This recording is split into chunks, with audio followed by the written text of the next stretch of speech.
Hey everybody, Tony D with another screenwriting tip, and today we're going to talk about how to deal with cast members who have to unexpectedly, say hi little Joan, have to unexpectedly leave a series, or unfortunately they pass on, or something tragic like that happens. I did a previous video about The Sopranos and how I thought the death of one of the lead actresses really impacted the show. But when you're doing television, it's really important to the audience that the same people be in the show, right? I mean, right now, Batwoman, I know. Everybody's talking about Batwoman and about how terrible it is and woke. But they have a real problem with the show. They renewed it, and they want to do another season. I don't know why. The ratings are pretty terrible. But Ruby Rose, the star, who was Batwoman, is leaving the show, so they have to recast her. Now, because this show is so woke, the Twitterati had to get involved and start screaming, "Oh, you gotta cast a real woman who's gay and probably a woman of color, blah blah blah," and they have all these suggestions, and those people cannot be made happy. So I would advise the people on Batwoman to completely ignore them, and just do an action superhero TV show like you should have in the beginning. They probably won't do that, and they'll probably continue to be super ultra woke and lecture people, and the show will limp on to another season, I guess. But you have to come up with an explanation, usually. One explanation is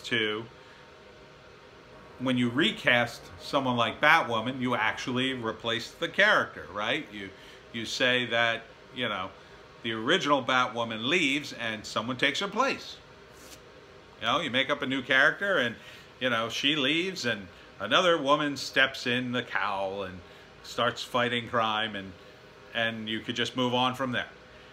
Now, this show's kind of tied into its whole weird sister deal where, like, Red Alice is the sister of Batwoman, and they're going back and forth. She's like a female Joker, and that's what we're trying to push on people. So you may not be able to do that. So when you recast her as a completely different person, you have to explain why she looks different.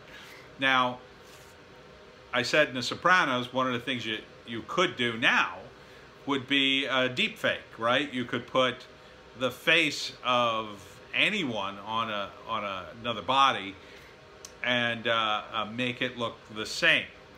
But you could also slowly morph people, right? You could maybe put Ruby Rose's face on the new actress and alter it enough that it's kind of halfway in between. So people seeing it will be like, yeah, that's the same actress, isn't it? She kind of looks a little different, but she kind of looks a lot the same. And then slowly morph it over a couple of episodes. And just do that subtly. So you wouldn't notice until you compared, like, episode 1 with, say, episode 5, season 2. I think that would be a sneaky way of doing it. I think a better way of doing it might be just to have the character get into a bad accident or a bad fight and have to heal, and they get their face all banged up, and when the bandages are removed, it's the new actress. And her face looks different because maybe she had a little reconstructive surgery, or maybe it's just a result of her face healing, or it's just, we just have a wink and a nod like, oh yeah, her face was always that way, remember? Oh right, we're just gonna ignore it. That's another thing to do. You just completely ignore it. That works just as well too. You can just completely ignore it, not address it at all, and just pick up where it left off. They've done that on TV shows. They did it in movies. They did it for Iron Man. Rhodey, you might remember, was originally played by Terrence Howard. And then later, he was played by Don Cheadle, who looks completely different. Terrence Howard and Don Cheadle are two very different looking actors. So that's a way to do it too. Now for Iron Man, because a few years passed between each movie, they felt that was probably an easier solution to get away with it. But you know, with a TV show, it's a little closer, so it's a little tougher to sell, I think, but it can work. Now, the death of a character or death of an actor is always a big thing, like in The Sopranos. Another show that had to deal with the death of one of the main characters was Trailer Park Boys. Now, if you haven't seen Trailer Park Boys, you're really missing out. It's one of the greatest shows ever. It comes out of Canada. It's on Netflix, and it's about low-level criminals in a trailer park who smoke a lot of pot, grow a lot of dope, and smoke a lot of pot. And they unfortunately lost one of their great actors, a guy who played the manager of the trailer park, Mr. Leahy.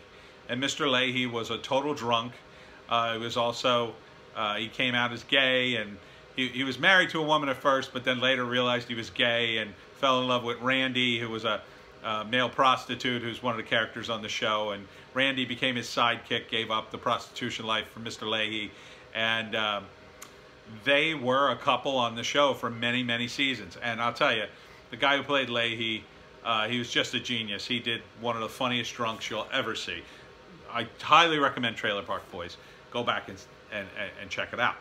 But they did an interesting thing to deal with Leahy's passing. They, first off, were planning on doing Trailer Park Boys animated series, because the series was in, I think it's 10th or 11th season. So it was getting on in years. You know, the cast is getting older and whatnot. And they decided they were going to do this animated series. So the way they transitioned into it was they got so high, like every season ends with them getting arrested, or a lot of the cast getting arrested. So this season ended with them all getting arrested, including Leahy and Randy. So they get so high in the jail that they turn into cartoon characters. And then the animated series starts. So that was a fun transition, and it was a way to continue to keep Leahy in the show, at least until they could deal with his death. And the way they deal with it is weird, because it's a weird show. Leahy had a thing where he would rant and rave and say the S word about this or that. He would say, an S storm is coming, Randy, an S storm. And it's going to rain all S, and the S is going to wash from the streets, and something like that, right? So one of the things that happens in the cartoon is Leahy is carried away by an S-hawk. And he's just carried away and presumably killed. Later, he comes back as sort of a ghost when Randy gets drunk, or encourages Randy to drink in order to get the answer, because one of the things Leahy said was the liquor. The liquor tells you the answer. So it was a very interesting way to deal with Leahy's passing, because they could animate him and use sound bites from previous episodes and put them in new episodes. So this may be a precursor to what we'll see perhaps with the Simpsons down the road. There's enough of their voices from so many episodes that a computer could potentially process all that dialogue and create new dialogue from the sounds that it has available to it. I don't know what the actors in terms of their contracts say about that kind of stuff, but it could be an interesting way to keep The Simpsons going forever. Fortunately or unfortunately, depending on your point of view. Right now, The Simpsons is pretty woke, and I've stayed away from it, so I've heard a recent episode was pretty good. It saddens me that it's gone woke. Everything's going woke these days, but what are you going to do? But that's a way too. And The Simpsons themselves have had problems with people passing away. There was, of course, Phil Hartman, who died very unexpectedly in a tragic, tragic incident with his wife, who lost her mind and killed him and killed herself. She really deprived the world of a talent that everybody really enjoyed. And so Phil's characters were retired on the show. You don't see them anymore. Mrs. Krabappel passed on, and she was a great actress, was also the secretary on the Bob Newhart show, in case you didn't know. And, she was a big, big part of the show, and she passed on. And That's sad. One of the other voice actors passed on too. I think the woman who did Uter, and I want to say Mrs. Skinner. I think she did Mrs. Skinner and a few others. I'm not sure if that. I'm not sure. She had a short list of voices she did. So, you know, well, the Simpsons have been on so long, it was inevitable some of the actors would die. So perhaps one of the ways they'll deal with it, because it's a cartoon, is they'll just never die. They'll just continue on and on and on. And really, the computer imaging is getting so sophisticated, it may be the future that Tom Cruise will be in movies forever, long after he's dead. All the famous actors you see now might be in movies 100 years from now, because the movie companies will own their likeness and be able to buy and sell it whenever they want, and put them in movies and buy and sell them, and you know, and they'll have their voice and their mannerisms, and they can put them in any costume they want. This was all predicted, by the way, in a movie I love to mention, and you should totally see, Looker, starring Albert Finney. It's a really good B movie, and it talks about that technology, and there's a whole thing. Susan Day is in it. It's a great movie, and the premise is very simple. Hollywood comes up with that rendering system, so all they have to do is scan you in naked and get your voice samples, and that's it, and the computer does the rest. But then they kill off the actors so they don't have to pay them royalties. And so that's the plot of the movie. And then there's this weird gun that stuns people. But I'm telling you, see the movie, because that is the future of movies. We'll be making them in our phones, and you'll be using live action people, and you know, you'll be able to scan yourself in and make yourself jump out of a helicopter and, you know, fly into space and you know, punch a meteor or whatever, because the rendering will be that good. That's the future. So in a sense, we're heading towards a future where actors will never die. Characters will never die until you want them to. And that's going to be an interesting future. It's going to be a big legal entanglement, and so you're going to have to be very careful about who owns your likeness and your face and your voice and all that good stuff. So be careful what you sign out there. And you know, I for one look forward to the future, because, you know, maybe I'll be sitting around in my 70s, sitting on my computer, piling together a movie instead of writing a book, you know, making characters move and talk and get in a car and drive away or whatever they're doing. That could be the future of movies. So anyhow, in dealing with deaths and cast members leaving now, bottom line is you got to come up with creative ways. I think the truth is always best. I think the best homage you can put towards a actor and a character, you know, you look at Archer, they retired the character. You know, Woodhouse is dead, unfortunately. The actor who voiced Woodhouse, who was very good, and Woodhouse was a pretty important character. You know, he passed on. He passed on, and that's what happens on the show. And you know, it's sad, but we got a lot of good years out of it. A lot of great episodes with the original Woodhouse, and you know, the only other way to do it is just prepare your older actors and get them to sign waivers saying that they'll, you know, you can use their likeness after they're dead and their voice after they're dead.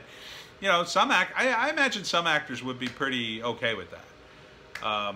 You know, to finish a series the way it should be finished with them as present. Now, granted, not every series finishes strong. If you look at Game of Thrones, but you know, to keep people are fallible, or maybe we should have to deal with it creatively. Maybe we should just pay tribute to the actor and you know, move on. You know, another thing you could do is you can replace the character with a character that performs the same function, and that's what I said in The Sopranos probably would have been the best route for them. They could have replaced Mrs. Soprano with Janice, the sister. And it would have made sense within the context of the show, and I think the actress would have been good for it. You know, you can do that. You know, just because George Rowe passed away and Woodhouse is gone, you know, Archer could get a different butler, if you haven't seen it. And it could be very funny, you know, another old guy, or another weak guy, or, you know, somebody who's completely different. Completely different. Maybe Ray becomes his butler. Who knows? Who knows? Ah, so cheerful talking about death, isn't it? Anyway, we'll see you next time. Check out my books, Wokustan, a novel, and The Pineys, books 1, 2, 3, and 4, available at Amazon.com, ebook, trade paperback, Kindle Unlimited is free, and we'll see you next time.